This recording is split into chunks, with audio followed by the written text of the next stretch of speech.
Selamat datang ke sesi Zoom meeting Auto Bot Trade Atos Meta. Jadi pada malam ini saya sebagai speaker anda, Mr. Han, akan memberi penerangan tentang apa itu cryptocurrency dan apa itu bot trade Atos Meta. Okey. Jadi pertama sekali, sebelum kita memulakan kita nak tahu apa itu Atos Meta. Bila kita involve dalam cryptocurrency ni, first kali kita kena tahu tentang evolution of money. Okey, bila kita bercakap tentang evolusi ni, sebenarnya evolusi ni bukanlah semata-mata duit. Sebenarnya setiap yang berlaku dalam kehidupan kita ada evolusi dia. Kalau kita boleh nampak sebenarnya. Evolusi daripada segi kenderaan, kereta yang kita pakai semakin hari semakin canggih. Dari segi telefon bimbit yang kita pakai, yang kita guna hari-hari. Yang mana telefon bimbit kalau dulu kita hanya menggunakan handphone yang ada wire. Phone rumah je. Dulu tak ada telefon bimbit. Lepas tu ada phone yang tak ada wire. Lepas tu ada phone yang boleh touch screen. Ada keypad. Lepas tu phone yang touch screen. Dah tak ada keypad dah. So sekarang ni dengan satu phone saja, dengan sekeping screen saja kita boleh akses kepada seluruh dunia. Dan macam-macam benda kita boleh buat. Kita boleh ambil video, kita boleh ambil gambar, kita boleh chat dengan orang. So itulah evolusi handphone. Jadi kalau duit ni, kita bermula sistem kewangan ini dengan, kalau kita belajar sejarah, kita tengok balik sejarah yang lepas, kita bermula dengan sistem barter. Sistem barter ini adalah sistem pertukaran barang dengan barang. Okay? Sistem pertukaran barang dengan barang yang mana contohlah, saya nak berurus niaga dengan Encik Ahmad. Encik Ahmad. So saya ada gula, Encik Ahmad ada gandum. Jadi saya nak gandum, Cik Ahmad nak gula. Jadi kita buat pertukaran dekat situ. Dan kalau kita tengok balik, sebenarnya sampai ke hari ini, sistem barter ini masih diguna pakai dalam masyarakat. Contohnya orang ada RZ nak tukar dengan kereta. Sebab apa? Sebab dua-dua pihak bersetuju dengan nilai tersebut. Tapi kalau dia nak digunakan sistem barter ini secara meluas, tak boleh. Sebab apa? Sebab pertukaran barang itu tak sama nilai. Jadi susah kalau kita nak buat pertukaran. Kalau saya ada kambing, Encik Ahmad tu ada lembu. Macam mana kita nak buat pertukaran? Takkan Encik Ahmad tu nak kena sembelih dulu lembu dia, lepas tu nak kena potong empat dulu, baru boleh buat pertukaran. Kan jadi susah betul dekat situ. Jadi selepas sistem barter, kita menggunakan sistem mata wang emas perak. Emas perak ni contoh sebagainya kita menggunakan dinar, dirham. So tapi apa yang rumit tentang dinar dirham ni, yang pertama sekali adalah contoh kita ada satu dinar 4.25 gram. So dengan sekeping dinar tu, kalau kita nak bawa satu mudah, tapi kalau kita nak bawa banyak dengan keadaan contoh besar ni besar ini dinar itu dia macam duit shilling lah 50 sen. So macam duit shilling 50 sen, kalau kita nak bawa dia mudah untuk hilang. Dan kalau kita hilang, kita akan hilang dalam amount yang banyak. Dan kalau kita nak menggunakan satu dinar itu untuk melakukan transaksi pembelian benda yang kecil, susah. Jadi susah. Sebab apa? Sebab satu dinar 4.25 gram. Jadi 4.25 gram lebih kurang 1,000 lebih. Kalaulah kita nak beli nasi lemak tepi jalan dekat Makcik Kia, Makcik Kia jual nasi lemak, kita nak beli nasi lemak tu harga dia RM1.50. Saya datang, makcik nak nasi lemak 2 bungkus RM3. Jadi saya bagilah satu dinar dekat makcik. Macam mana makcik Kia tu nak bagi baki dekat saya? Jadi makcik Kia tu pun ambil lah satu dinar, gigit. Gigit emas tu. Datang orang kedua, sama juga. Makcik Kia gigit lagi emas dinar dirham. Bagi balik baki.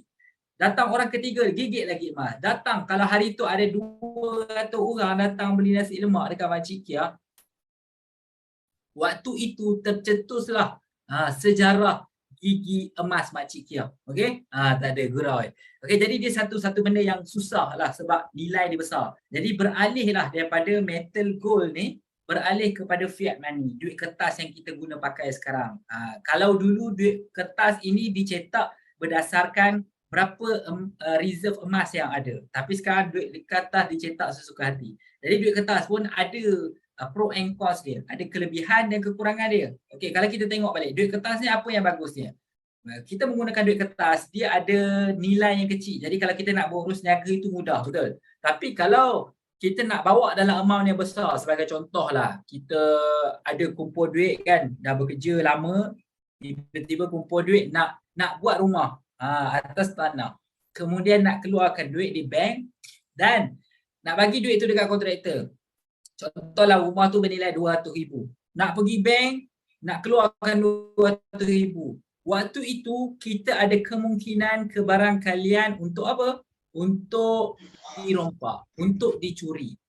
So itu kekurangan. Dan kalau contohlah berlakunya banjir, duit hilang, duit koyak, betul?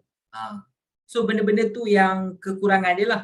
Dan contohlah kita duit kertas, setiap duit kertas ini setiap negara dia ada mata wang di masing-masing. Contoh kalau kita ada RM, nilai RM itu bernilai di Malaysia sahaja. Ringgit Malaysia. Kalau kita nak pergi berurus niaga di US, contohlah pergi dekat US, nak beli air mineral. Nak beli air mineral dekat sana, kita tak boleh bayar guna RM. Walaupun contohlah air mineral tu satu botol tu 2 USD. 2 USD kita katakanlah RM9. Walaupun kita nak bayar dekat dia RM9, tapi seller tu dia tak akan ambil RM9 tu. Dia suruh kita pergi dekat money changer dulu, tukar dulu. Sebab apa? Sebab duit RM hanya bernilai di Malaysia. Dia ada komuniti dia menggunakan duit RM ni. Jadi itulah kisah tentang fiat money. Kemudian evolusi beralih daripada fiat money pergi kepada debit card, credit card, iaitu sekeping kad plastik yang mana dalam kad ini dia ada data kita. Dalam kad ni dia ada amount berapa duit dalam akaun bank kita. Dan kita nak berbelanja, kalau dulu nak beli TV harga RM5,000, dulu kan TV mahal kan. Nak beli TV, nak beli perabot sebagainya, kita kena bawa duit. Tapi sekarang kalau kita nak berbelanja, kita hanya sekeping kad plastik sahaja, kita boleh pay wave sahaja. Nak bayar berapa pun tak ada masalah, boleh guna kad plastik ni saja. So itu satu benda yang memudahkan. Tapi dengan teknologi, semakin mudahnya teknologi, ada orang yang cuba duplicate kad kredit kad, debit kad ni. Yang mana orang datang dekat kita, kadang dia ada dia punya device dia lah, dia dapat scan kita punya debit card ataupun credit card tu, dia dapat segala data dalam kad kita tu dan dia duplicate kad kita. Itu yang dulu banyak isu jadi apa? Orang tu tak pernah pergi ke Dubai pun. Kan? Tiba-tiba dia berbelanja dekat Dubai, kredit kad dia datang, statement berbelanja dekat Dubai RM30,000. Sebab apa? Sebab kad palsu. Dipalsukan kad tersebut. Jadi sistem kewangan semakin hari semakin canggih dan pada 2008 tercetuslah dan bermulalah evolusi kewangan yang baru, evolusi kewangan mata wang digital masa kini, iaitu cryptocurrency. Dan mata wang pertama yang wujud dalam dunia adalah Bitcoin. Okey, jadi Bitcoin ni dulu dia bermula untuk komuniti dia sahaja. Komuniti yang kecil. Dan cryptocurrency ini nilai dia ditentukan oleh demand and supply. Maksudnya permintaan dan pengeluaran. Kalau dulu kenapa 2008 tak ada nilai? Sebabkan dulu komuniti supply tu banyak, pengeluaran tu banyak, tapi permintaan tu kurang, kegunaan itu kurang. Orang yang nak nak menyimpankan cryptocurrency Bitcoin itu kurang. Jadi sebab itu 2008, 2009 harga satu Bitcoin lebih kurang 1 sen USD saja. Tapi semakin hari semakin ramai orang yang nak menggunakan cryptocurrency ini, semakin ramai orang yang nak menyimpan, nak membeli, nak memiliki cryptocurrency, terutamanya Bitcoin. Itu yang menyebabkan demand semakin naik dan menyebabkan harga dia semakin naik. Jadi kalau fiat money tadi, kegunaan fiat money itu di sesebuah negara, di tempat-tempat tertentu. Tapi cryptocurrency ini, kalau dekat Malaysia satu Bitcoin nilai dia sekarang $22,000 USD, dekat US pun nilai dia $22,000 USD. Kalau dekat Indonesia nilai dia $22,000 USD, dekat Singapura pun nilai dia $22,000 USD. Cryptocurrency ini adalah mata wang digital ataupun aset digital yang mana aset ini diguna pakai secara worldwide. Ada orang terima, ada orang tak terima. Macam debit dan kredit card, ada orang suka guna, ada orang tak suka guna. Dia ada kelebihan di masing-masing. Jadi ini nak ke tak nak, kita kena percaya, nak ataupun tidak, kita kena ambil tahu tentang cryptocurrency. Sebab ini adalah evolusi mata wang zaman kini. Okay. So kita ke lebih detail lagi. Apa itu digital asset? Ataupun apa itu digital money? Iaitu cryptocurrency. Okay. Jadi sebelum saya nak terangkan dengan lebih detail lagi, kita nak memperkenalkan kepada tuan-tuan dan puan-puan, nak bagi tuan-tuan dan puan-puan dengar sendiri penerangan, penjelasan daripada pakar tentang apa itu definition of digital asset daripada Dr. Muhammad Daud Bakar. Beliau merupakan pengerusi Majlis Penasihat Syariah Bank Negara Malaysia. Kita nak dengar apa kata beliau tentang digital asset ataupun cryptocurrency ni. Okey? Jadi sama-sama kita hayati, dengar betul-betul input yang disampaikan oleh Dr. Muhammad Daud Bakar. Aset digital adalah aset kewangan moden pada hari ini yang dipacu oleh teknologi kriptografi dan juga blockchain. Ini menjadikan aset digital, aset kewangan yang selamat, yang boleh diawasi dan juga dipantau dengan baik. Ia merupakan satu aset memberikan ketenangan minda untuk para pelabur menceburinya. Dari segi hukum syariah, ianya patuh syariah kerana ada sistem pendasarnya iaitu kepercayaan, iaitu kebolehpercayaan. Aset ini dapat digunakan sebagai membeli barang-barang ataupun digunakan sebagai pertukaran barang dengan barang. Marilah kita mendalami, memahami ilmu digital asset atau aset kewangan digital, cara patuh syariah, cara mampan untuk membagaikan cara pelaburan kita sesuai dengan zaman era pada hari ini. Patuhilah syariah dan patuhilah pelaburan yang bijaksana. Okey, jadi itu adalah penerangan daripada Dr. Muhammad Daud Bakar tentang apa itu definisi of digital asset, tentang cryptocurrency. Jadi cryptocurrency ni kalau kita dengar sendiri tadi adalah satu aset masa kini yang mana kita ada pemilikannya dan kita boleh gunakan aset tersebut, mata wang digital tersebut untuk melakukan transaksi pembelian. Jadi ada orang bahasakan cryptocurrency ni sebagai digital gold, digital asset, macam-macam istilah yang orang gunakan lah. Orang nak bagi nama dekat crypto tersebut. Okay, jadi kalau kita tengok cryptocurrency ini adalah digital asset, yang mana digital asset ini menggunakan blockchain teknologi. Crypto ini tidak dikawal oleh mana-mana central authority. So yang approve transaction kita adalah blockchain, komputer yang approve. So setiap transaksi yang berlaku tu approval daripada superkomputer yang mana data-data setiap transaksi yang berlaku itu adalah secara transparent, secara worldwide. Semua orang, satu dunia kita boleh tengok transaksi yang berlaku daripada orang A kepada orang B kepada orang C kepada orang D. Cuma kita tak tahu siapa pemilik akaun tersebut. Dia hanya ada wallet address sahaja. So itu yang menarik tentang teknologi blockchain ini.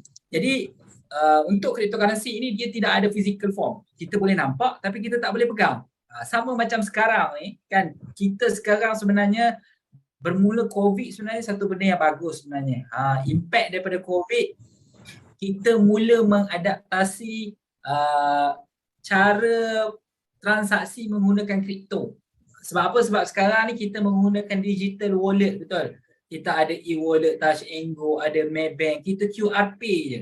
Kalau kita 2020 baru nak QR Pay, cryptocurrency ni 2010 lagi, 2012, awal-awal 2010 lagi orang dah menggunakan QR Pay.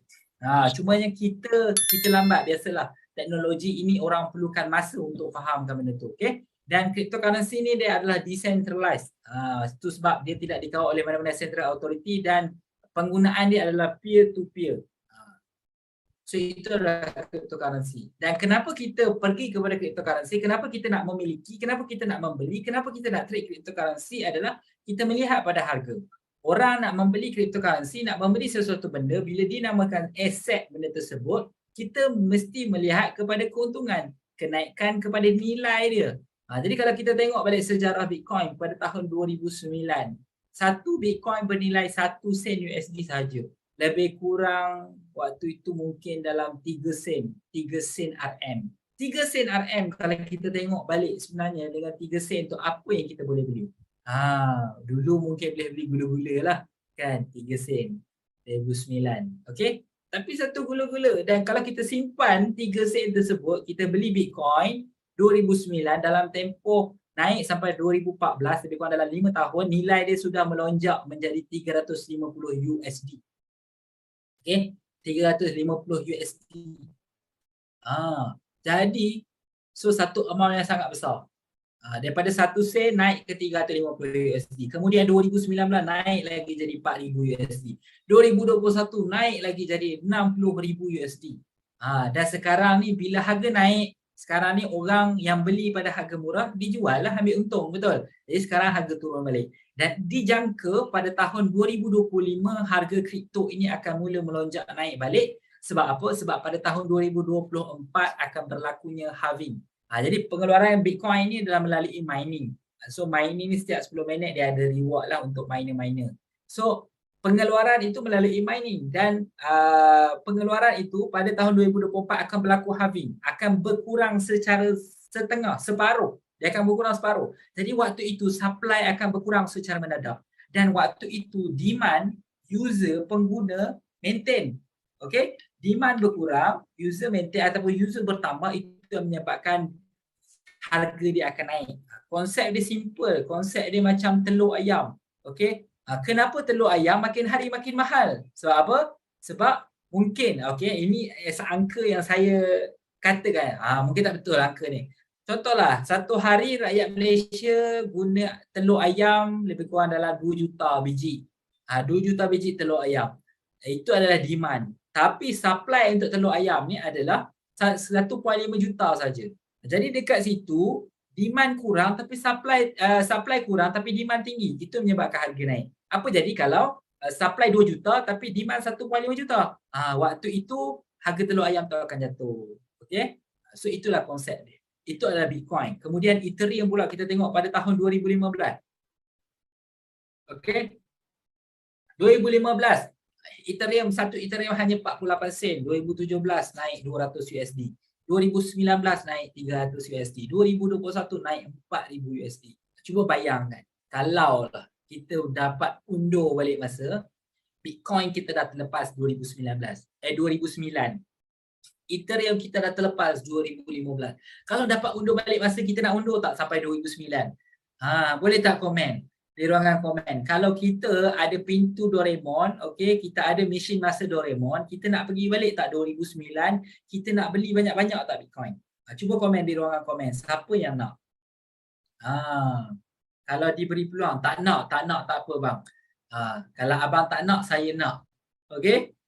So itu Bitcoin. Kita dapat undur balik masa, kita akan beli sebanyak yang mungkin. Okey, kita akan dapat beli sebanyak yang mungkin dan kita akan simpan. Sebab apa? Sebab kita tahu nilai dia akan naik. Tapi itu kalau lah. Tapi contoh, kita tak tahu benda tu. Benda yang lepas kita dah tak boleh buat apa. Sebab itu masa duit belum ada. 2009 kita tak perlu beli yang banyak pun. Kan? Kalau kita ada 1 USD pun waktu itu, kita dah ada pemilikan 100 unit BTC. 1 USD waktu tu mungkin RM3. RM3 takkan kita tak ada 2009. Betul tak? Kalau 1 USD pada 2009, kita beli 3 BTC, 100 BTC. Okey? Kita simpan lebih kurang dalam 12 tahun saja. 12 tahun naik 60,000 USD. So kalau kita dengan bermodalkan 1 USD pada tahun 2009, 2021 itu kita dah ada nilai lebih kurang 600,000 USD dengan bermodalkan 1 USD. Itulah potensi dia. Tapi kita dah terlepas, kita tak boleh buat apa. Bitcoin dah terlepas, Ethereum dah terlepas dan sekarang ni kita akan pergi kepada, ini adalah Binance, antara coin yang barulah. 2017 harga dia 9 sen USD saja. 2019 naik 21. 2020 naik 39 USD. 2020 39, 2021 690 USD. Okey? So inilah sebab kenapa orang nak membeli dan nak menyimpan cryptocurrency. Sebab orang nampak yang cryptocurrency ni adalah satu cabang investment yang bagus, yang memberikan return yang bagus. Okey, orang membeli dan menyimpan. Okey, jadi kalau kita melihat balik tentang cryptocurrency ni, dia adalah mata wang digital. Mata wang digital ni maksud dia di alam maya. Jadi kita tak boleh simpan dalam wallet kita, kita tak boleh simpan dalam purse kita kena simpan di dalam digital wallet. Jadi digital wallet ni adalah electronic device ataupun orang kenal sebagai e-wallet macam sekarang, e-wallet Touch and Go dan sebagainya, betul. Ini antara jenis-jenis digital wallet lah. E-wallet Touch and Go, Maybank to You, QRP, Boost, Grab, CIMB Click, Foodpanda. So memang banyak sekarang ni digital wallet yang ada sekarang ni. So diadaptasi daripada cryptocurrency. Kemudian kita nak membeli, nak menjual beli cryptocurrency ni, kita akan jual beli di cryptocurrency exchanger. So exchanger ni ada dua lah, satu centralized, satu decentralized. Kalau centralized ni macam semua orang tahu, Binance, Luno, Huobi, KuCoin, tokenized exchanger, Synergy, macam-macam exchanger yang ada dekat dunia ni. So pilihan masing-masing ya. Kadang-kadang cumanya ada exchanger yang ada coin kita nak, ada exchanger yang tak ada coin kita nak. Itu adalah exchanger, okay? Dan kita juga ada cryptocurrency wallet, decentralized cryptocurrency wallet, yang mana kita nak buat transaksi menggunakan decentralized exchanger. So kita akan guna apa yang famous, yang paling banyak user dekat dunia ni, MetaMask, Trust Wallet, AIM Token, Blockchain, macam-macam lagi decentralized wallet yang kita boleh guna. Okay, jadi Atos Meta ini adalah satu ekosistem decentralized finance, yang mana Atos Meta ini kita akan menggunakan MetaMask ataupun mana-mana decentralized wallet yang anda selesa, yang biasa guna. Kita akan connectkan akaun Atos Meta ni dengan wallet, dan kita ada pilihan macam mana kita nak buat duit dengan Atos Meta ni. Kita ada farming. Farming ni adalah proses pengeluaran coin. Kalau macam Bitcoin, pengeluaran dia melalui mining. Kalau farming ni pengeluaran juga. So farming. Kemudian ada staking. Staking ni kita bahasa mudah dia adalah macam fixed deposit lah. Kita stake ataupun kita letak satu amount of money dalam satu tempoh masa dan kita akan dapat reward. Macam kita letak fixed deposit, kita akan dapat return, betul. Kita akan dapat return untuk dividen lah macam tu. Itu adalah fixed deposit. So konsep dia lebih kurang macam staking. Itu adalah bahasa mudah. Dalam Atos Meta juga kita ada gaming. Maksud dia main game boleh dapat coin. Dan Atos Meta ini sendiri dia ada dia punya coin. Coin dia nama dia ATM. Dan tak lama lagi dia dalam proses untuk dia launch dia punya decentralized wallet sendiri, dan dia dalam development untuk develop dia punya centralized exchanger macam Binance, Huobi. So decentralized wallet tu dia nak develop macam MetaMask, Trust Wallet, dia nak develop dia punya sendiri. Dan apa produk yang menarik di Atos Meta ini adalah auto bot trade. Yang mana bot ini dia membantu kita untuk melakukan trading secara fully auto. Produk-produk lain tu mungkin orang lain berminat lah, farming, staking, gaming. Tapi produk yang paling saya suka, yang paling saya minat tentang Atos Meta adalah auto bot trade. Bot ni yang akan buat analisa untuk kita, bot ni yang akan open order untuk kita, bot ni yang akan close order untuk kita, dia yang akan take profit, dia yang akan stop loss untuk kita. Okay, dia buat 100%. Kita just monitor saja. Dan yang paling menariknya adalah robot ni memang harga dia sangat mampu milik, dan performance dia untuk Atos Meta ni dia bermula berada dalam market pada awal tahun 2022. Datangnya daripada Switzerland, dan sekarang ni komuniti Atos Meta dah banyak lah di banyak negara. Filipina ada, Vietnam ada, Malaysia biasalah lambat sikit. Malaysia baru start masuk pada bulan 10. Dan waktu itu saya dah dapat tentang peluang Atos Meta ini, tapi saya nak monitor dulu, saya nak tengok dulu perkembangan dia. Jadi sekarang ni bila kita dah nampak progress, performance, trading konsisten walaupun dalam keadaan market crash, itu yang menyebabkan saya tertarik untuk menjalankan perniagaan Atos Meta ni, untuk saya recommend produk ini kepada kenalan-kenalan, kepada online, di online platform, jadi supaya lebih ramai orang yang boleh menjana pendapatan melalui auto bot trade ni. Okay, so untuk bot ni dia ada package je lah. So bot ini untuk activation bot minimum 30 USD saja untuk 1 tahun. Memang sangat mampu milik. Kita nak masuk modal berapa pun bot tetap 30 USD. 100 USD pun buat 30 USD, nak masuk modal 500 USD pun buat 30 USD, 1000 USD pun buat 30 USD, 100,000 USD pun buat tetap 30 USD. Cuma performance bot ni bergantung kepada bot apa yang kita pilih lah. Dia ada 4 bot dekat sini, dia ada flexible bot, basic bot, medium bot dan premium bot. So setiap bot ni dia punya return dia berbeza, dan dia trading style dia berbeza, dan dia punya apa orang kata, kontrak dia pun berbeza. Kalau ada orang mungkin dia nak masuk dan keluar pada bila masa, dia boleh pakai flexible bot. Kalau ada orang yang dia nak maksimumkan dia punya profit, dia boleh menggunakan premium bot. Tapi kalau tim saya memang recommend semua orang pakai premium bot lah. Sebab apa? Sebab saya dah pesan kepada semua orang, klien-klien, kita nak invest ini adalah untuk tujuan kita invest adalah bukan untuk kita nak jadikan sebagai pendapatan utama, tapi kita nak kembangkan duit yang kita ada, duit lebihan yang kita ada. Sebab itu yang paling penting bila kita nak invest, pastikan menggunakan duit lebihan. Jangan guna duit keperluan, jangan guna duit kecemasan, jangan guna duit nak beli pampers susu anak, duit belanja beli barang dapur. Kang dapur tak berasap, anak tak pakai pampers, tak minum susu, Kang sakit kan nak pergi minta duit kat mana? So pakai premium board. So pakai premium board, letak duit kat situ, biar robot ni running dekat kita, biar dia trading dekat kita. Dan apa yang menarik tentang robot Altos Meta ini, okay, kita nampak adalah dari strategi trading. Sebenarnya dalam trading ni ramai orang pandai trade, okay, ramai orang pandai trade, ramai orang tahu strategi dan sebagainya. Tapi kadang-kadang bila kita nak execute the plan, execute the strategy, apa yang kita tak boleh nak kontrol adalah emosi kita. Mungkin waktu tu kita dah boleh dapat profit kan, kita dah dapat profit 5% ataupun 10%. Tapi sebabkan kita kata, oh boleh naik lagi ni, kita pun hold, dan kesudahannya market jatuh dan kita rugi tak dapat apa-apa, betul? Ataupun mungkin waktu tu floating dah 20%. Kemudian kita rasa, oh tak apa, ini confirm dia boleh naik balik ni. Tiba-tiba turun lagi dan menyebabkan kita kerugian lebih banyak lagi. Jadi sebab itu dalam trading ni kita perlu ada strategi, dan strategi ini dilakukan oleh robot, dan strategi inilah yang menyebabkan saya rasa robot ini adalah bagus.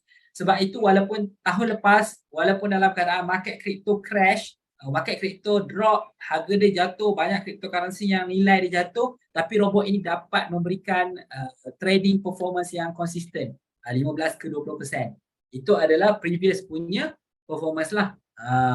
So daripada previous tu kita boleh jadikan sebagai indicator lah, dan dia tidak menjamin future punya performance, tapi itulah sebagai indicator untuk kita tengok. Dan sebab itu kita kena faham dia punya strategi trading. Daripada strategi SOP yang digunakan oleh bot inilah menyebabkan kita boleh mendapat profit yang konsisten. Okay? So apa yang bagusnya tentang robot ini adalah dia akan split kita punya capital. So contoh akan guna 100% capital itu 1000 USD. Okay, dia tak akan gunakan 100% capital untuk open trade. Dia hanya menggunakan 1% sahaja daripada capital kita tu untuk open trade. Maksudnya kalau capital 1000 USD, dia hanya guna 10 USD sahaja untuk trade. So masuk 10 USD dia akan open trade. Dan setiap trading itu akan berjalan selama 2 jam sahaja. Dia punya time frame dia adalah 2 jam. So contoh dia dah guna 1% daripada capital yang kita invest tu untuk trade tu, dia guna 1%. So bila dalam tempoh 2 jam tu, kata kalau dah capai profit 5 hingga 10%, dia akan close order. Close order. Dalam masa 2 jam dia akan close order. Ataupun loss waktu tu dah 30%. 30% ni bukan daripada capital. 30% ni daripada 1% capital yang digunakan untuk open order je. Tapi jadi amount dia kecil dekat situ. Dan kalau contoh dia akan close 30% tu, dia akan cari order baru. Dia akan open trade dengan coin yang baru. So dengan cara macam tu, dia dapat menguruskan investment ni dengan bagus dan dapat minimizekan risiko lah.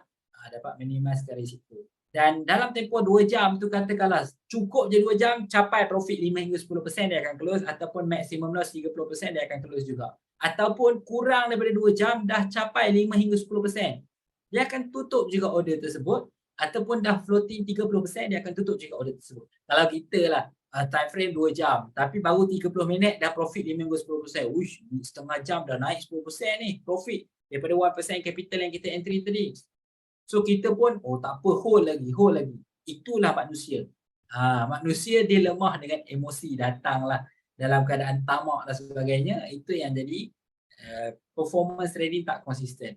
Okay, ramai orang tahu tentang trading, tapi untuk mengawal emosi dengan baik itu bukan semua orang yang ada kelebihan tersebut.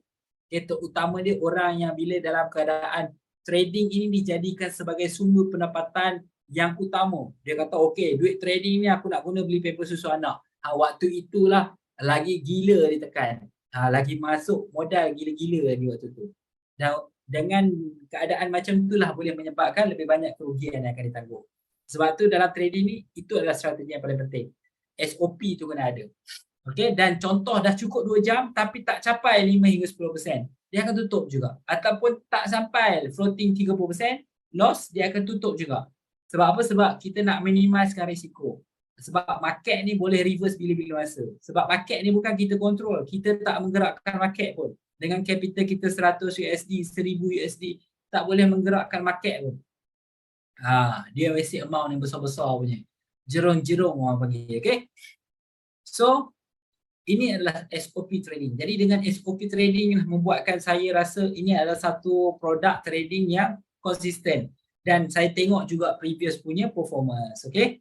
So ini contohlah bila dah berlaku trading, dia akan ada history trading. Jadi kita boleh monitor history trading. Kalau tengok di sebahagian kiri sekali tu, dia ada coin apa yang dibeli. Di bahagian tengah tu kita nampaklah berapa profit yang dapat. Dan di bahagian kanan tu, dalam trading ini dia ada untung, ada rugi.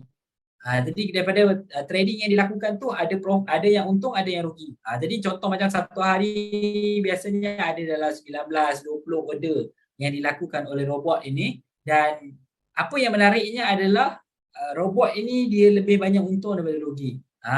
Dah setahun performance dia, contoh satu hari tu ada 20 order. Waktu tu mungkin hari ni mungkin 17 order profit, 3 order loss. Mungkin esok 4 order loss, 16 order profit macam tu. So ada untung, ada rugi. Tapi secara keseluruhannya kita hari tersebut akan ditutup dalam keadaan untung lah, sebab untung lebih banyak daripada rugi. Untung tu dah cover kerugian. Okay. Jadi ini adalah performance trading untuk Januari sampai ke Disember 2022. So kalau kita tengok dekat sini, okay, dekat slide yang saya tunjuk ini, setiap bulan awal tahun memang market teruk. Tapi walaupun market teruk, still kita dapat earning. Okay. Dan bermula daripada bulan 4 tu dia start konsisten sebab market dah start stable kan. Waktu tu dah start konsisten 15 ke 20% setiap bulan. Dan kalau kita ambil balik sebenarnya, kita buat kira-kira, ini adalah profit bersih 15 ke 20% ni adalah profit bersih menggunakan premium bot. Kalau kita ambil balik sebenarnya, kalau kita kira lah, kita buat kira-kira, sebulan 15% sebenarnya itu adalah satu amount yang cukup besar. Dah besar dah. Tapi mungkin ada orang kata adalah 15% kecil. Mungkin ada orang cakap macam tu. Ada orang kata saya boleh buat satu hari 1000%, satu hari 5000%. Mungkin boleh buat, tapi dalam 10 kali yang kita buat, berapa kali yang berjaya? So dalam trading, kita bukan nak fokus kepada berapa besar gain ataupun berkembangnya capital kita tu. Tapi kita nak fokus biarlah profit tu kecil tapi dapat secara konsisten. Bila konsisten, kita dapat menikmati profit itu lebih lama. So itu sebabnya penting untuk kita tengok performance. Performance yang lepas dia jadi sebagai indikator lah. Dah setahun dah. Setahun dah 13 bulan running. So macam bulan ni pun running memang dah cantik. Setiap hari average kita dapat lebih kurang dalam 0.3 sampai 1%. Tapi jarang-jarang lah 0.3, jarang-jarang 1%. Biasanya average 0.5, 0.6, 0.7 bergantung pada market juga. Tapi secara keseluruhan setiap bulan memang 15 ke 20%. Itu yang bagusnya menggunakan robot ini. Kalau kita nak trade manual, okay, nak trade sendiri, untuk konsisten itu perlukan pengalaman yang lama. Pengalaman akan mematahkan kita. Pengalaman akan mengajar kita untuk mengawal emosi dengan baik.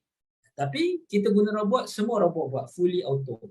Jadi kalau kita melihat balik, kenapa ramai orang gagal dalam trading? Yang pertama adalah sebabkan kemahiran trading yang lemah, kurang pengalaman dalam trading. Kedua, sebab pemilihan teknik dagangan, teknik trade dia tu salah. Kemudian salah pilih platform. Terutamanya dalam cryptocurrency, kita nak involve dalam satu platform yang kita nak buat tu, kita kena tahu secara detail tentang platform tersebut. Tentang kita bukan sekadar tengok dari segi profit yang kita boleh dapat, kita tengok juga dari segi risiko yang kita perlu tanggung, macam mana kita nak manage kita punya kewangan, dan gagal untuk pengurusan kewangan lah, money management. Ramai orang gagal dalam pengurusan kewangan. Bila kita berada dalam keadaan yang tamak ataupun kita berada dalam keadaan terdesak, so kita akan emosi kita tak akan boleh kontrol dengan baik. Kita gagal kontrol emosi dan menyebabkan kita senang untuk terjebak dengan skim cepat kaya, skim yang mendatangkan return yang tak masuk akal. Contoh Contoh dekat Telegram apa, masuk 500, okey, dalam masa 24 jam akan dapat 15,000. Masuk 500 dalam masa 3 jam dapat 10,000. Tak logik benda tu. Kalau benda tu ada sebenarnya orang Malaysia tak payah kerja lah. Betul tak? Kalau benda tu memang betul-betul wujud, masuk 500 dalam masa 24 jam kita dapat 15,000. Siapa nak bekerja? Kan? 500 masuk esok dapat 15,000. So 500 guna balik untuk dijadikan modal. 4,500 ambil masuk bank buat belanja. Belanja pun satu hari nak makan apa sampai 14,500. Okay, nak bayar rumah besar mana sangat. Rumah berapa juta harga. Lepas tu nak bayar kereta harga berapa? Ferrari, Lambo. Kan? Tak. Kan pembelanjaan kita kalau betul-betul benda tu berlaku, memang orang tak payah kerja. Duit ni kita tak habis pakai. Duit tak habis pakai. So itulah menyebabkan ramai orang gagal dalam trading. So sebab itu daripada sini kenapa kita menggunakan robot trade ini, sebab yang pertama sekali adalah mungkin orang yang join Zoom meeting pada malam ini adalah di kalangan orang-orang yang bekerja. Majoriti ni orang bekerja. Ada kerja hakiki masing-masing. Jadi bila kita bekerja ni, benda yang paling penting adalah kita tak ada masa lah.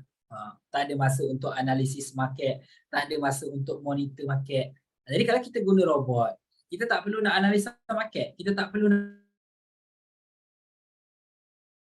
nak monitor bila nak entry dan sebagainya. Semua fully, robot berjalan secara fully auto. So itu yang bagus ni. Okay? Dan kita pun tak emosi. Kalau kita bekerja satu hal, penat daripada 8 pagi 5 petang, lepas tu nak menghadap chat pula, okay? Emosi, bekerja macam mana emosinya, betul? Dengan nak menghadap chat lagi, dengan nak menghadap jam lagi, dengan nak balik rumah menghadap anak bini lagi, betul? Jadi macam mana kita nak kontrol emosi? Dalam kehidupan ni kita bukan nak duit semata-mata, tapi kita nak ketenangan, okay? Ketenangan jiwa, ketenangan hati. Kita nak kehidupan kita ni berjalan setiap hari. Okey, kita ada duit dan kita ada masa. Okey, kita ada kemampuan. Kita bukanlah nak kaya sampai ada ratus-ratus juta dalam akaun bank, ada puluh-puluh juta, ada berjuta dalam akaun bank. Tidak. Kita nak makan apa kita boleh makan, anak nak apa kita boleh beli, nak berjalan pergi mana kita boleh pergi. Betul? Maksudnya tak perlu tunggu bonus, tak perlu tunggu dapat gaji, kita boleh buat, kita boleh belanja betul. Itu je kita nak. Dan kita nak profit yang konsisten. Dengan menggunakan robot, emosi insya-Allah dia akan terjaga. Dan menggunakan robot ni sebabkan dia ada SOP trading yang berkesan, dan dengan SOP trading yang berkesan ini akan membantu user robot adalah orang-orang yang menggunakan robot ni untuk kurangkan kerugian dalam trading. Sebab dalam trading ni ada untung ada rugi. Okey, ada untung ada rugi. Jadi bila kita dapat guna robot macam saya tunjuk tadi kan, robot ni akan membantu kita. Biasalah untung rugi tu biasa, tapi dengan menggunakan robot ni SOP yang diguna pakai, untung tu lebih banyak daripada rugi. Jadi secara keseluruhan kita trading kita akan berada dalam posisi dalam keadaan untung lah. Akan ditutup harian tu, trading akan dalam keadaan untung. Mungkin untung sikit ataupun untung banyak, itu je lah. Tapi average kita memang dah nampak dah, testimoni memang banyak. Okey, testimoni banyak dan previous performance pun dah ada. Boleh dijadikan sebagai kita punya indikator. Okey?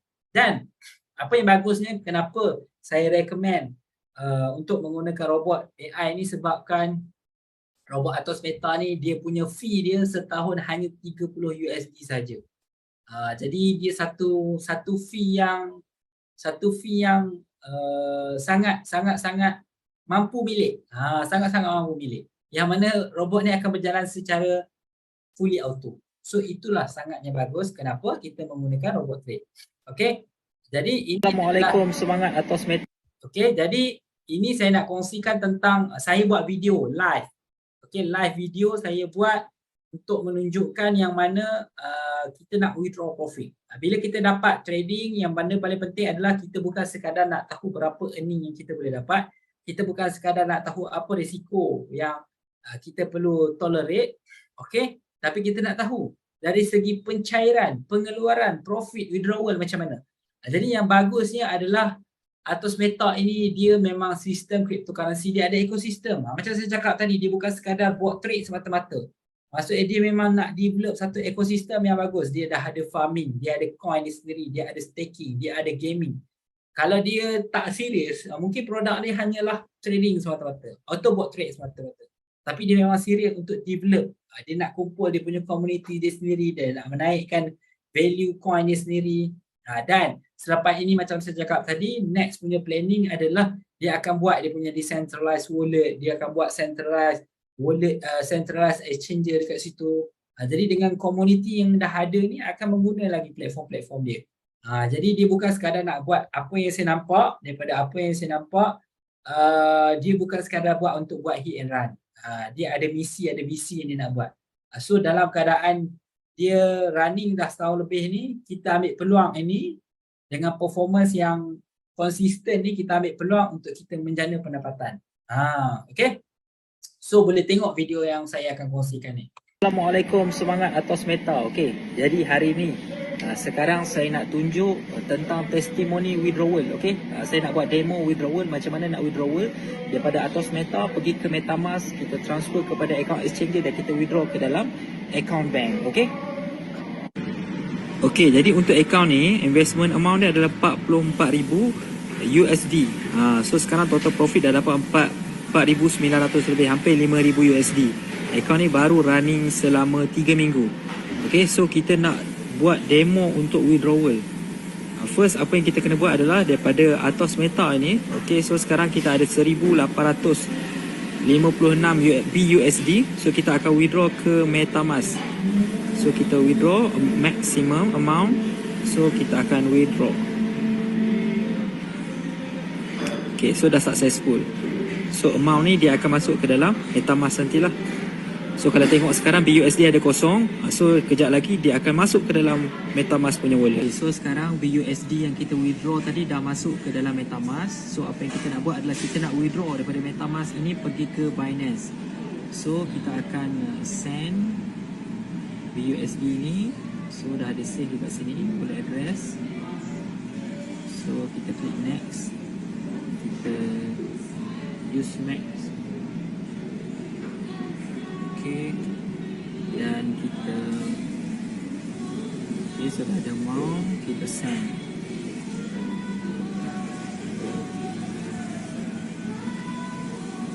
Okay, so dalam beberapa minit saja amount ini dia akan dipindahkan daripada MetaMask masuk ke dalam Binance.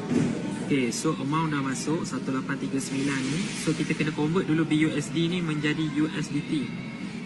Okay, jadi kita akan sell. So kita 100% sell. So kita akan dapat USDT lah. Okay, so dah successful. Okay, so dekat sini wallet. So dekat sini dah ada USDT. So USDT yang ada ni kita akan transfer pergi ke funding. Okay, so kita tukar USDT maximum dan kita confirm transfer. So kita pergi dekat trade, kita klik dekat P2P. So kita akan jual, okay? Kita akan jual USDT yang ada tu. Kita nak sell. So kita nak sell, kita carilah. Kita cari dekat sini. So yang ni kita boleh sell. Okay. So kita dah sell, kita klik je all. Dah pilih account bank apa yang kita nak masukkan dan kita akan dapat nanti amount lebih kurang 7,880 RM. So sell with zero fee. Okay, so kita tunggu buyer dalam Binance ini untuk transfer duit ke dalam account bank. So kejap lagi saya akan tunjukkan duit dah masuk ke dalam account bank. Okay, so sekarang ni seller dah bayar untuk account ni. Okay, so bila kita tengok account bank pun amount, boleh tengok kat sini amount 7880 ini dah masuk ke dalam account bank. Jadi ini yang saya cakap, Atos Meta adalah satu platform yang anda perlu cuba. Okay, withdrawal ni memang sangat-sangat laju. Okay. Jadi itu adalah testimoni withdrawal. Kenapa dia laju? Sebabkan dia menggunakan fully blockchain. Jadi blockchain ini transaction itu dia dalam komputer saja yang approve kita punya transaction. Jadi itu menyebabkan dia berlakunya withdrawal instant. Dia tidak dikontrol oleh mana-mana entiti ataupun orang. Sebab tu kadang-kadang bila anda nak melibatkan diri dalam sesuatu platform cryptocurrency, benda ni kena tengok. Kadang-kadang satu sistem tu dia tak fully blockchain. kita nak deposit daripada exchanger kita nak depositkan ke dalam account tersebut, dia tak automatik masuk. Maksud kita kena copy transaction hash daripada MetaMask kita atau daripada Binance kita ataupun daripada Huobi kita. Transaction hash tu macam receipt lah, receipt transaction kita kena paste dekat sistem tersebut. Kita kena submit, barulah dia akan masuk amount capital yang kita deposit tu. Maksud tak fully blockchain ada kat situ. Kalau fully blockchain, kita tak perlu buat benda tu. Kita transfer je ke wallet address, dia akan automatic masuk. Itulah bagusnya blockchain ni. Dan kalau kita nak withdraw pun dia tak perlu sampai 1 ke 3 hari bekerja, tak perlu. Dalam masa 1 ke 5 minit, contoh macam tadi saya tunjukkan, withdraw daripada Atos Meta pergi ke MetaMask. Lebih kurang dalam 1 minit macam tu, 1-2 minit. Lepas tu daripada MetaMask pergi ke Binance, 1-2 minit juga. Lepas tu daripada Binance pergi ke account bank, yang tu mungkin ambil masa sikit lah sebab nak tunggu orang transfer kan. Yang tu daripada buyer tu yang nak beli kita punya USDT tu, yang tu mungkin ambil masa sikit. So secara keseluruhan yang kita nak withdraw ni dalam masa 20 minit macam tu dah boleh withdraw masuk dalam bank. Dan boleh withdraw pada bila-bila masa. Itu yang bagusnya cryptocurrency ni. Kita bukan sekadar boleh dapat profit, withdrawal pun boleh dapat instant, kita boleh withdraw bila-bila masa, dan minimum untuk withdraw daripada Atos Meta, profit yang kita dapat tu minimum untuk withdraw adalah minimum 5 USD je. Minimum 5 USD boleh withdraw. Withdraw bila-bila masa, withdraw instant. So itu adalah satu benda yang sangat bagus. Jadi kalau anda nampak, tuan-tuan dan puan-puan nampak Atos Meta ini sebagai satu platform yang bagus, cuba gunakan platform Atos Meta ni untuk dijadikan sebagai platform untuk kembangkan lagi capital ataupun kembangkan lagi duit, menjana pendapatan secara pasif dekat tuan-tuan dan puan-puan. Okey. Jadi itu saja sesi saya pada malam ini. Jadi saya open, penerangan saya dah settle daripada tentang apa itu pengenalan tentang kripto, apa itu Atos Meta, kenapa kita memilih Atos Meta, dan sekarang saya nak open kepada Q&A session. Ada soalan tak? Siapa yang ada soalan boleh komen di ruangan komen. Okey. Siapa yang ada soalan boleh komen di ruangan komen. Kita ambil masa lebih kurang 5 ke 10 minit untuk sesi Q&A, dan saya akan serahkan kembali sesi ini sebab itu saya akan serahkan kembali kepada MC lah. Ada guna apps ke? Okey, untuk kita menggunakan Atos Meta ini, kita akan guna decentralized wallet, iaitu kita akan guna MetaMask lah. So MetaMask ini kita akan connectkan dengan kita punya Atos Meta. So boleh download apps MetaMask. So MetaMask adalah decentralized cryptocurrency wallet lah. So dalam MetaMask tu nanti kita akan connect dengan Atos Meta tu dekat dia punya browser MetaMask tu. Okay. Itu apps yang digunakan. Compound. Dalam Atos Meta ini, capital dan profit dia tidak berada dalam satu wallet.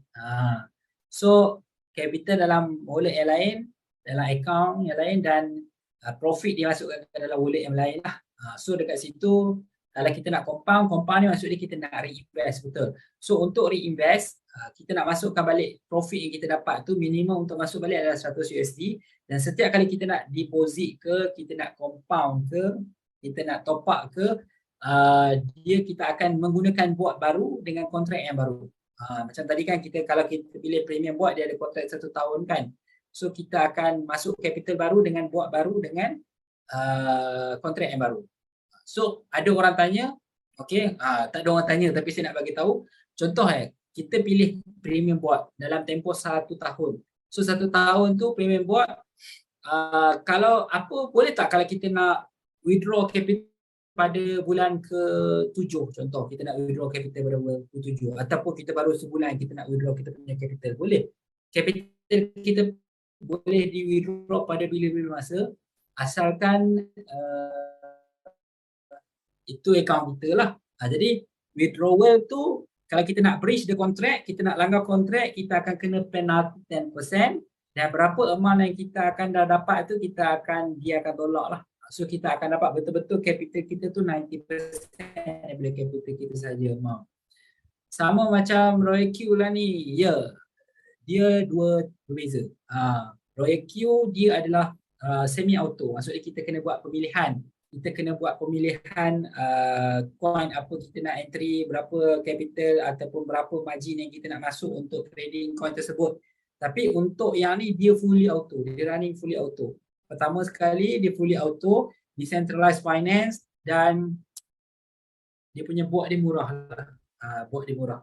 Bot dia mampu milik. Kalau kita nak guna tu bot dia mampu milik. Okay. So dua platform yang berbeza lah dengan dua trading style yang berbeza. Satu semi auto, satu fully auto. So sebab itu bila semi ni dia bermain dengan emosi kita juga. Sebab kita yang control. Kalau fully auto ni dia memang fully auto.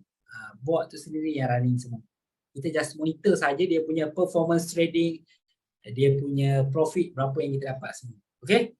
Lagi ada soalan lain tak? Kita open soalan sampai pukul 10.40 malam. So dalam Atos Meta ini kita bukan sekadar boleh buat pendapatan secara pasif. Maksudnya kita bukan boleh sekadar invest dan kita dapat profit saja daripada trading. Tapi kita dalam Atos Meta juga dia ada affiliate program yang mana bila kita recommend dekat orang, bila orang menggunakan bot ni untuk trading, kita ada juga dapat commission dekat situ. So dia mana-mana platform pun sebenarnya ada. Binance ada affiliate, Huobi ada affiliate, Maybank pun ada affiliate, Touch e-wallet ada affiliate, Settle ada affiliate. So dia kita boleh dapat pasif dan kita boleh dapat income daripada affiliate juga. So untuk affiliate tu tuan-tuan dan puan-puan boleh tanya balik siapa yang invite tuan-tuan dan puan-puan yang masuk dalam Zoom ini, boleh tanya balik lebih detail dekat orang yang invite. Okay.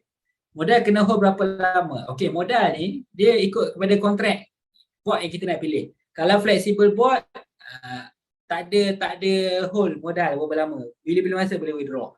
Kalau dia ada yang 3 bulan, ada yang 6 bulan, ada yang setahun. So yang setahun ni dia punya performance dia lebih tinggi. Tapi kita just hold capital je lah, yang tu je lah. Dia sebenarnya capital kita tak payah kacau pun tak apa. Sebab itu saya cakap, saya bagi tahu tadi, kita invest menggunakan duit lebihan yang kita nak kembangkan. Sebab kita kalau boleh kita nak maximizekan kita punya profit. So kita guna duit lebihan yang kita boleh kembangkan. Kita nak kembangkan. Jadi kalau kita withdraw sebab profit capital kita hold, okay, kita biar. So profit kita boleh withdraw bila-bila masa. So minimum 5 USD dah boleh withdraw profit. So kita withdraw je lah profit. Kalau sebulan 15%, lebih kurang dalam 6-7 bulan macam tu kita dah balik modal. So kita secure je lah kita punya profit. Kita punya capital dah secure kat situ. Maksudnya selepas pada itu, dia running itu adalah running profit make profit. So kita dah secure kita punya capital. So kita tak perlu dah ganggu kita punya modal. Biar je dia running. Cukup setahun, kita renew balik robot. So dekat situ, tahun kedua kita akan running based on profit dah. Maksudnya modal kita tu kita dah dapat balik, dia akan running profit je. Okay. Commission berapa persen tuan? Okay, untuk commission boleh contact balik, tanya balik dengan orang yang introduce tuan-tuan dan puan-puan dalam Zoom meeting ni. Nanti dia orang akan bagi inilah. Introduce tuan-tuan dan puan-puan akan bagi details untuk commission. Boleh share tak video Zoom malam ni? Boleh. Nanti boleh minta balik dekat admin. So nanti Tuan Azrul kita ataupun mungkin Tuan Wan kita akan bagilah, Bos Wan ataupun Bos Azrul akan bagi nanti untuk Zoom meeting pada malam ini. Dan Zoom meeting ini kita akan buat setiap hari Rabu malam untuk user-user ataupun untuk team Malaysia. Team Malaysia kita akan buat setiap Rabu malam. So siapa yang ada apa orang kata ada kawan-kawan ataupun yang tak faham, yang baru join, okey, boleh invite je masuk dalam ni dan saya yang akan bagi penerangan. Saya sebagai speaker anda, saya akan bagi penerangan secara detail. Jadi anda hanya invite saja masuk dalam Zoom meeting, saya yang explain A to Z. Ada soalan orang tanya dalam Zoom meeting, okey? So lepas setahun kontrak capital kita macam mana? Selepas setahun dah cukup habis kontrak, capital kita dekat situlah. So capital kita pun kalau selepas tahun kita nak withdraw capital pun boleh withdraw semua. Tak ada penalty. So kalau kita nak continue, kita just continue lah. Kita subscribe bot baru, kita masuk balik, kita subscribe bot baru 30 USD dan kita continue. Kalau kita tak nak continue, kita just withdraw saja. Ada orang contoh, ada saya punya klien, dia kata okey, dia memang target 2025 ni memang market nak naik.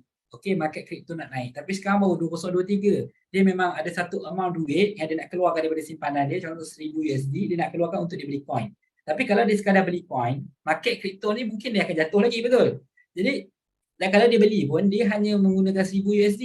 Jadi, apa yang dia buat adalah, dia gunakan 1000 USD nak beli coin tu, mungkin nak beli coin dekat Binance tu, dia guna tu untuk masuk dalam Atos Meta. So, Atos Meta ni sebab trading, betul, trading menggunakan robot. Jadi, daripada gain earning yang dia dapat tu, daripada profit trading tu, dia transfer kepada exchanger dia dan dia beli coin. So dia beli coin tu secara berkala dekat situ. So dia akan buat konsep dollar cost averaging lah. So average price yang dia beli tu mungkin selepas ni mungkin harga coin tu jatuh kan. Average price tu lebih rendah harga yang dia beli. So contohlah dah running 1 tahun, sebulan dapat 15%, kita ambil paling minimum, average 15%. So setahun dah 180% profit bersih. So maksud kalau dia masuk 1000 USD, dia dah dapat 1800 USD profit bersih. Kemudian campur dengan capital lebih kurang 2800 USD. Dia beli coin kat situ. Kan dah 2800 USD dengan menggunakan 1000 USD saja. Kalau dia beli terus dengan capital 1000 USD tu, dia hanya ada 1000 USD saja. Tapi kalau dia gunakan untuk trade dulu, kemudian daripada situ dia beli, dia dah ada 2800 dan waktu tu bila market naik, profit dia akan jadi lebih banyak lagi lah untuk yang involve. Itu adalah satu strategi yang sebenarnya satu strategi yang bagus juga. Macam mana boleh ada trust untuk bagi platform ni hold capital kita? Risau sikit esok tiba-tiba tak boleh login atau website hilang. Pertama sekali kita kena tengok dari segi website, kontrak, checker dia, dari segi audit website, dari segi platform dia, apa yang dia buat. So antaranya adalah kita tengok platform tersebut dia fully auto ataupun tidak. Sebab benda-benda ni adalah benda-benda yang penting. Kita bukan sekadar tengok, okay dia ada robot trade, okay dia boleh bagi profit berapa persen. So kita kena tengok secara keseluruhan apa produk yang dia buat, apa ekosistem dia, apa dia punya roadmap. So dia punya tim-tim IT, tim-tim developer ni adakah dia orang expose dia orang ke depan untuk menarik lebih ramai crowd, community sebagainya. So benda tu kita tengok. Macam Atos Meta ni kita nampak memang macam bulan 3 nanti, pada 18 bulan 3 nanti, okay, nanti boleh confirmkan balik tarikh dengan dia masing-masing.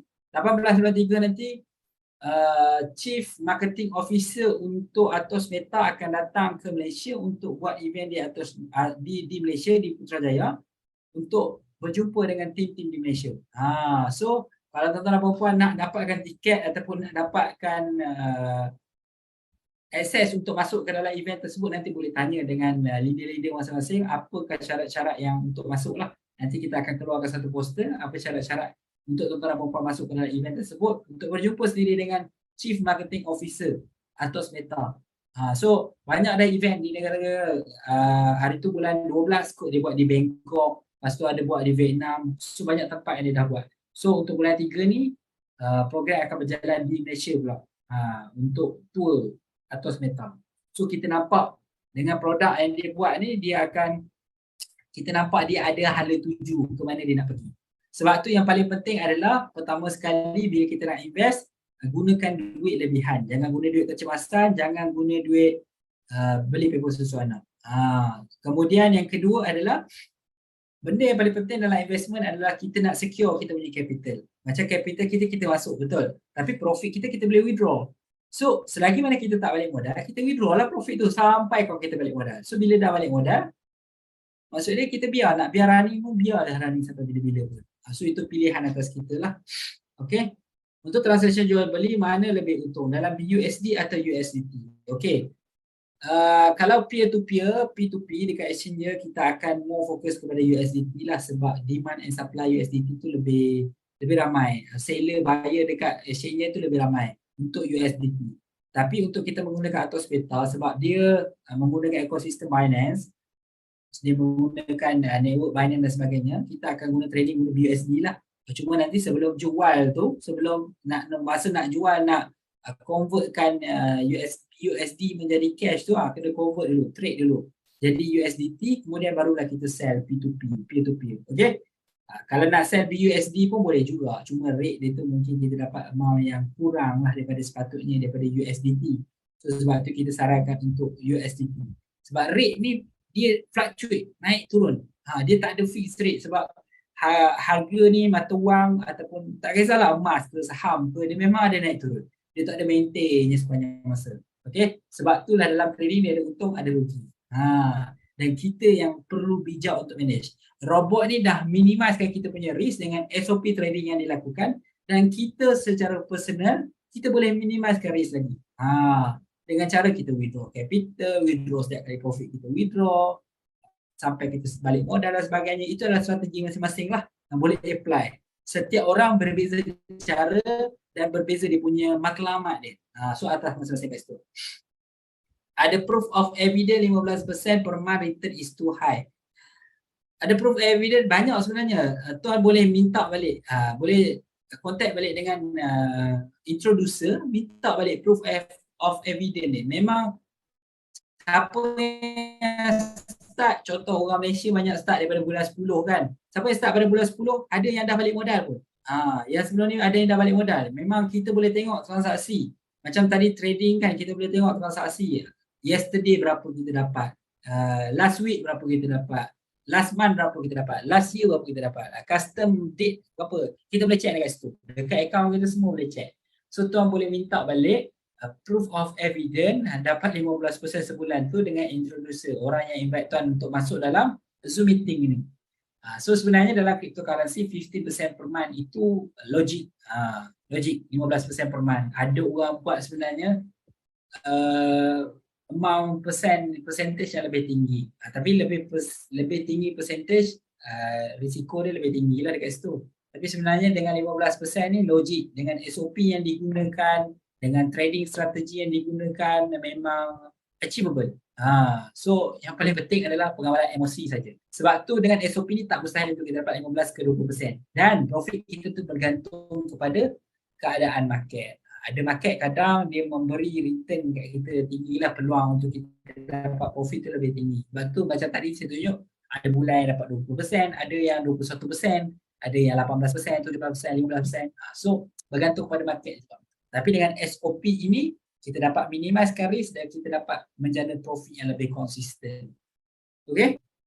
So ada soalan lain? Sekarang dah 10.48 minit malam.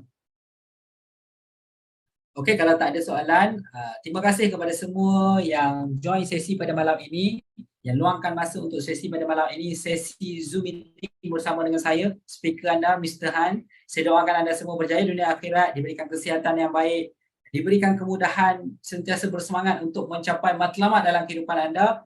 Jadi, saya minta maaf anda tersalah kata, tersalah bicara, mengguris hati sesiapa. Okey, yang baik datang daripada saya. Yang baik itu datang daripada Allah Subhanahu Wa Taala, yang tak baik itu datang daripada diri saya sendiri. Okey, saya minta ampun, minta maaf. Okey, semoga apa yang saya sampaikan malam ini dapat memberi manfaat dan input kepada tuan-tuan dan puan-puan.